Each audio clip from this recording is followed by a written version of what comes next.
Hello दोस्तों, स्वागत है आप सभी लोगों का राजस्थान एकेडमी पर। मैं परवीन सिंह आप सभी लोगों के साथ में। जैसा कि आप सभी लोग जानते हैं, लगातार आप लोगों के लिए first grade first paper mathematics की क्लासेस लेकर के आ रहा हूं और आप सभी लोग हमारे साथ में जुड़े हुए हैं, उसके लिए बहुत बहुत धन्यवाद। साथ ही साथ आप लोगों को बताना चाहूंगा कि हम लोगों ने मैथमेटिक्स के अंतर्गत जो तीन भाग है हमारे, नंबर सिस्टम, फिर हमारा मेंसुरेशन और स्टैटिस्टिक्स, इसमें से अपन ने दो भाग कंप्लीट कर लिए हैं। सांख्यिकी के अंतर्गत हम लोगों ने लास्ट क्लास में ये पढ़ लिया था कि आंकड़ों को जो है ग्राफीय निरूपण किस प्रकार से कर सकते हैं। एक बार ये रिवीजन के साथ में अपन आगे बढ़ेंगे। तो आंकड़ों का आलेखीय निरूपण पढ़ा था, जिसमें पहला टाइप पढ़ा था आलेख का दंड आलेख निरूपण। उसके बाद में पढ़ा था आयत चित्र के बारे में। उसके बाद पढ़ा था बारंबारता बहुभुज के बारे में। उसके बाद पढ़ा था वृत्त लेखा चित्र यानी पाई चार्ट के बारे में। उसके बाद अपन ने पढ़ा था तोरण के बारे में। ठीक है, तोरण में जिसमें कि अपन ने बताया था संचयी बारंबारता वक्र के नाम से भी इसको जानते हैं। इसमें दो होते हैं, एक से कम वाला, एक से अधिक वाला, और ये सब है। फिर अपन ने ये बात करी थी कि से कम वाला और से अधिक वाला दोनों वक्र जहां प्रतिच्छेद करते हैं वो बिंदु माध्यिका को बताता है। ठीक है, ये सब चीजें अपनी हो चुकी है। अब अपन आज पढ़ने जा रहे हैं केंद्रीय प्रवृत्ति के जो माप है उनके बारे में। केंद्रीय प्रवृत्ति के माप कौन कौन से होते हैं? तो मीन, मॉड, मीडियन, यानी कि हमारा माध्य, माध्यिका और बहुलक, इनके बारे में अपन पढ़ने जा रहे हैं। तो हेडिंग आप सभी लोग डाल दीजिए अपनी कॉपी के अंदर, केंद्रीय प्रवृत्ति के माप। केंद्रीय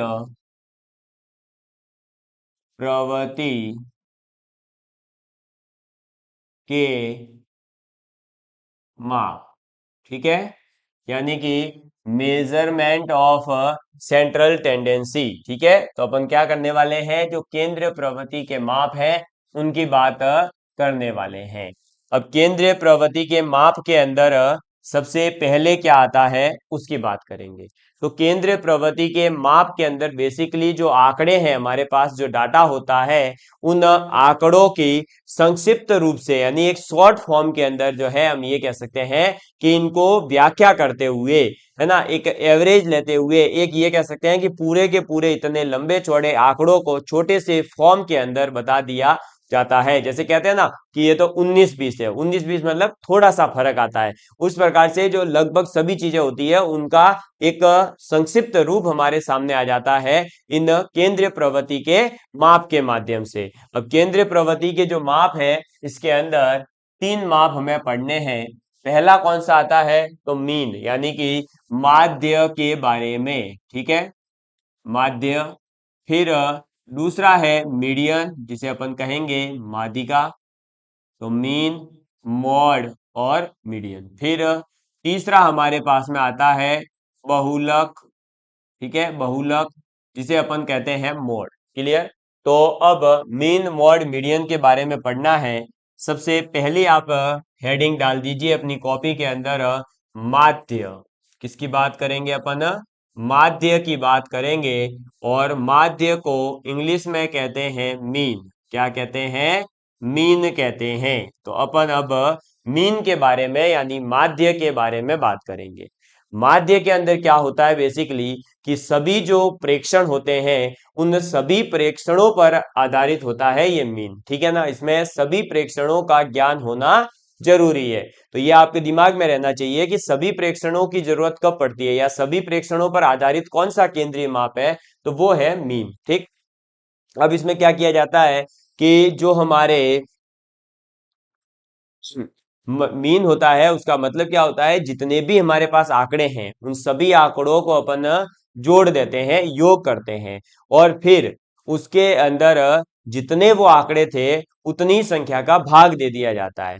तो उससे जो प्राप्त होने वाली वैल्यू है उसी को अपन कहते हैं माध्य। क्या कहते हैं? माध्य कहते हैं। तो आप लिखेंगे सभी परीक्षणों पर आधारित होता है। सभी प्रेक्षणों पर आधारित होता है। ठीक है, ये सभी प्रेक्षणों पर क्या होता है, आधारित होता है। ये बात याद रखें। और दूसरा पॉइंट इसके अंदर याद रखेंगे कि जो चरम मान होते हैं, चरम मान का मतलब कि जो भी आंकड़े हैं उन आंकड़ों में कोई एक तो मैक्सिमम वैल्यू होगी और एक मिनिमम वैल्यू होगी। तो जो हमारा माध्य आएगा वो मैक्सिमम वैल्यू और मिनिमम वैल्यू के बीच में स्थित होता है हमेशा। ठीक है, तो चरम मानों के, ये भी लिखें, चरम मानों के, चरम मानों के मध्य में स्थित होता है। ठीक, तो जो हमारे पास में आंकड़े हैं उनका अपन माध्य निकालेंगे, माध्य निकलेगा सभी प्रेक्षणों पर आधारित होगा। दूसरा, चरम मानों के मध्य में स्थित होता है। ठीक, ये दो पॉइंट हमें याद रखने हैं। फिर हमारे पास में अब माध्य ज्ञात करने के लिए हम क्या करेंगे, तो माध्य ज्ञात करने के लिए हम सीधा सा है कि जितने भी हमारे पास में आंकड़े दे रखे हो उन आंकड़ों का योग करेंगे और उन आंकड़ों की संख्या से उसके अंदर क्या कर देंगे, भाग दे देंगे, तो हमारे पास में माध्य निकल करके आ जाता है। जैसे कि एग्जाम्पल के लिए तीसरा पॉइंट बनाकर आप लिख सकते हैं, मान लो हमारे पास माध्य जिसे अपन एक्स बार से भी रिप्रेजेंट कर सकते हैं। ठीक है, और इसमें मान लीजिए अलग अलग प्रेक्षण है, पहला है x1 प्रेक्षण, फिर है x2, फिर है x3। इस प्रकार से अपने पास में है मान लो n प्रेक्षण।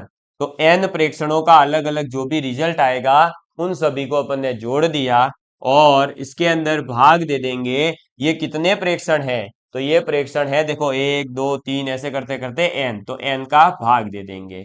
तो माध्य जो है वो निकल कर क्या आएगा, तो सभी के सभी आंकड़ों का योग करेंगे और फिर उसके अंदर आंकड़ों की संख्या का भाग दे देंगे। तो इस प्रकार से अपने पास में माध्य निकल करके आ जाता है।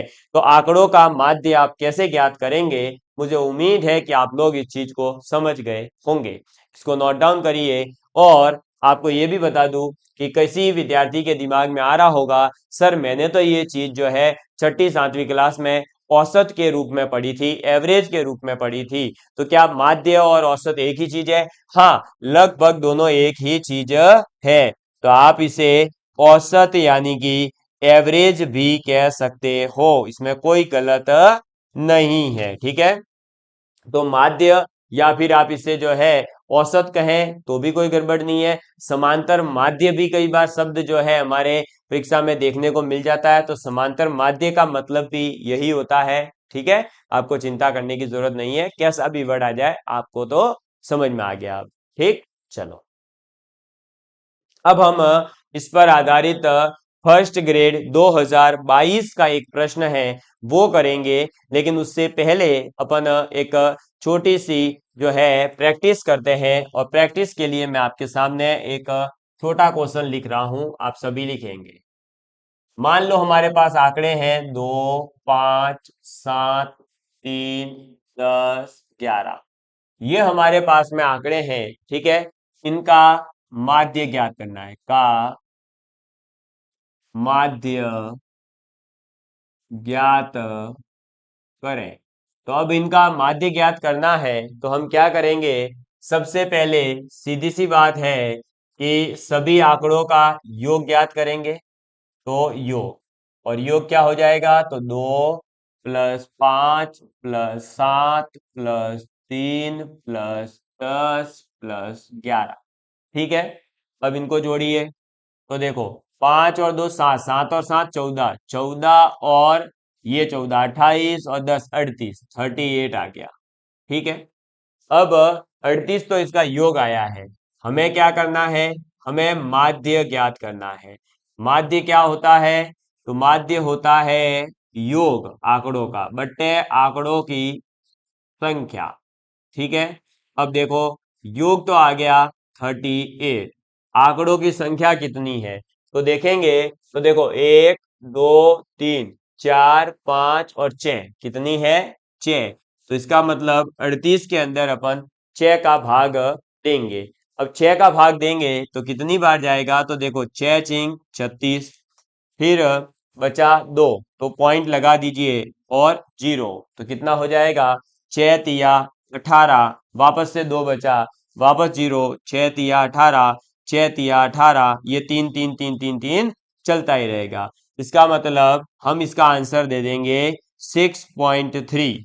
तो ये जो है इसका माध्य निकल करके आ गया। तो इस प्रकार से आपको ऐसे कुछ आंकड़े दे करके आपसे माध्य पूछा जा सकता है और आप ऐसे माध्य ज्ञात कर सकते हैं। अभी मैं जब आपको फर्स्ट ग्रेड 2022 का पेपर के अंदर आया हुआ क्वेश्चन करवाऊंगा, आपको समझ आ जाएगा कितना आसान जो है क्वेश्चन हमें एग्जाम में पूछा जाता है। ये इसी टाइप का क्वेश्चन पूछा गया था, आप इसको नोट डाउन कर लीजिए आराम से, फिर अपन आगे बढ़ते हैं। क्वेश्चन बहुत ही सिंपल था, ठीक है। चलिए तो आगे बढ़े। अब नेक्स्ट क्वेश्चन देखिए। क्वेश्चन था कि यदि हमारे पास प्रेक्षण है x, x+3, x+5, x+7, x+10, ठीक है, मैं लिखूंगा भी। ये प्रेक्षण है और इनका माध्य अपने को दे रखा था, माध्य दिया गया था 9। तो आपको बताना था कि अंतिम के जो 3 प्रेक्षण हैं उनका योग कितना है। सॉरी, 3 प्रेक्षणों का माध्य पूछा था, यानी माध्य दे करके माध्य ही पूछा है। देखो क्या था क्वेश्चन। प्रेक्षण है x, x+3, x+5, x+7, x+10, ठीक है। ये है अपने पास में क्या, प्रेक्षण x, x+3, x+5, x+7, x+10, ठीक। इनका अपने को क्या करना है, माध्य ज्ञात करना है। सॉरी, इनका माध्य दे रखा है, का माध्य 9 है, ठीक है। इनका माध्य तो 9 है, और अंतिम के जो 3 प्रेक्षण है, अंतिम के 3 प्रेक्षण यानी x+5, x+7, x+10, इनका अपने को माध्य ज्ञात करना है। तो अंतिम करिए ट्राई। अब अंतिम 3 प्रेक्षणों का माध्य, ये हमसे पूछा है, ठीक। चलिए करेंगे इस क्वेश्चन को ट्राई। तो देखिएगा अच्छे से इस क्वेश्चन को, कुछ भी नहीं करना है, पहले माध्य का फॉर्मूला देख लो क्या होता है। तो माध्य बराबर क्या होता है, आंकड़ों का योग। आंकड़े कौन कौन से हैं, तो ये रहे x, x+3, x+5, x+7, x+10, जोड़ो। तो देखो x+3 x+5 x+7 x+10, ठीक है। डिवाइड कर देंगे इसको, तो ये कितने हैं आंकड़े अपने पास में देखेंगे। तो आंकड़े हैं अपने पास में, देखिए 1, 2, 3, 4 और 5।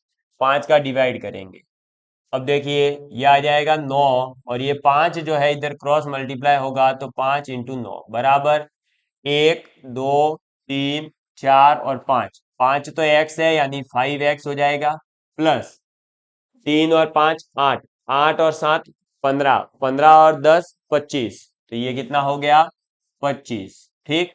यहां से ये आ गया 45, ये प्लस का 25 इधर आएगा, तो माइनस के 25 में कन्वर्ट हो जाएगा। ये सब मैंने कैलकुलेशन स्टेप बाय स्टेप आपको पीछे भी पहले समझा रखी है कैसे प्लस माइनस होते हैं।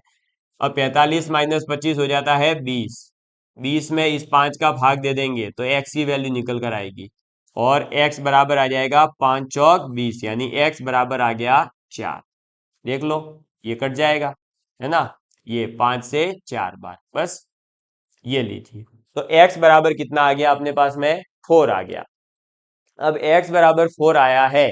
अब हमारे पास में जो अंतिम 3 प्रेक्षण है, अंतिम के 3 प्रेक्षण कौन से हैं, तो पीछे वाले 3 कौन कौन से हैं, x+10 1, x+7 2 और x+5।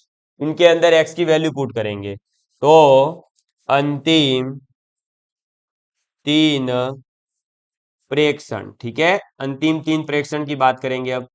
तो अंतिम 3 प्रेक्षण क्या हो जाएंगे, तो देखो भाई x+5 यानी कि 4+5 तो हो जाएगा 9, मैं डायरेक्ट लिख रहा हूं 9, फिर 4+7 यानी कि 11, और 10+4 यानी कि 14।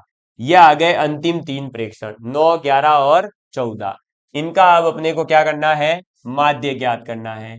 तो माध्य क्या हो जाएगा, तो माध्य हो जाएगा इनका योग पहले तो, ठीक है। और इनका योग क्या आएगा, तो 9 + 11 + 14 डिवाइड बाय 3, क्योंकि 3 ही है प्रेक्षण, अंतिम के 3 प्रेक्षण यानी 3 का भाग जाएगा। अब देखो 9, 11 और 14, तो 9 और 11 हो गया 20, 20 और 14 कितना हो गया 34, 34 के अंदर 3 का भाग देना है। 34 में 3 का भाग देंगे तो कितनी बार जाएगा, 11 बार पूरा पूरा चला जाएगा, 33 आ गया है। तो अब एक बचा है, एक के अंदर भाग दोगे तो कितना आएगा, पॉइंट लगाते ही 3 3 3 3 3 आता रहेगा, ठीक है। तो इसका मतलब अंतिम 3 प्रेक्षणों का जो माध्य है वो 11.3333 यानी 11.33 जो है निकल करके आ जाएगा। या इसी को आप 11 सही 1/3 भी लिख सकते हो। तो ऑप्शन में हो सकता है 11.33 नहीं हो और ऑप्शन में आ जाए 11 सही 1/3, तो भी आप गलत मत करके आ जाना, क्योंकि ये भी क्या है भाई, 11 बार पूरा पूरा भाग गया, एक शेष फल बच रहा है, बट्टे में 3 3 का भाग दे रहे हैं इसलिए, ठीक है। बस ये इसका आंसर हो जाएगा। करिए इसको नोट डाउन। और ये क्वेश्चन कब आया था, तो मैंने आपको पहले ही बता दिया था, ये क्वेश्चन आया हुआ है आपके कब, तो फर्स्ट ग्रेड 2022 के अंदर ही, ठीक है। तो रिसेंटली आया हुआ क्वेश्चन है और आपने समझ लिया कि माध्य पर आधारित कैसा क्वेश्चन एग्जाम में आपको देखने को मिल सकता है। देखा आपने कितना सिंपल सा क्वेश्चन है, बस इसी प्रकार का क्वेश्चन आपको एग्जाम में देखने को मिलेगा। और कोई आया हुआ क्वेश्चन होगा तो वो भी मैं आपको बता देता हूं, है ना। मैं आपके पीवाईक्यूज अपने साथ ही रखता हूं, तो और कोई आया हुआ होगा तो वो भी बता देता हूँ। ओके, चलिए, ठीक है। हाँ, बाकी इस पर आधारित और भी कोई क्वेश्चंस आया हुआ अभी तो नहीं है इसके अंदर, बाकी होगा तो अपन आगे देख लेंगे। तो आपने जो है माध्य ज्ञात करनी जो है एकदम से सीख लिया है कि माध्य कैसे ज्ञात किया जाता है।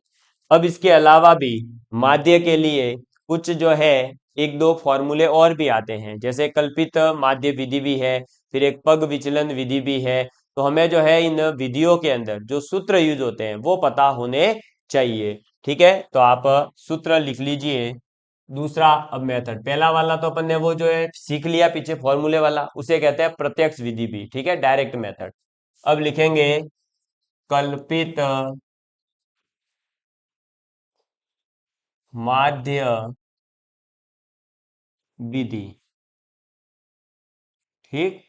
अब कल्पित माध्य विधि क्या कहती है, कल्पित माध्य विधि जो है इसके अंदर भी वही माध्य को एक्स बार से रिप्रेजेंट तो करेंगे, ठीक। और इसमें केवल और केवल एक फर्क आ जाता है कि इसमें अपन एक पहले से कल्पना करते हैं किसी माध्य की और उस माध्य को यहाँ ऐड कर देते हैं, बस। बाकी तो वो ही चलेगा, summation Fi/di divide by summation of di, ठीक है। इसका मतलब क्या है सर, Fi/di का मतलब तो देख लीजिए यहाँ पर, ये जो a है ये तो है आपका कल्पित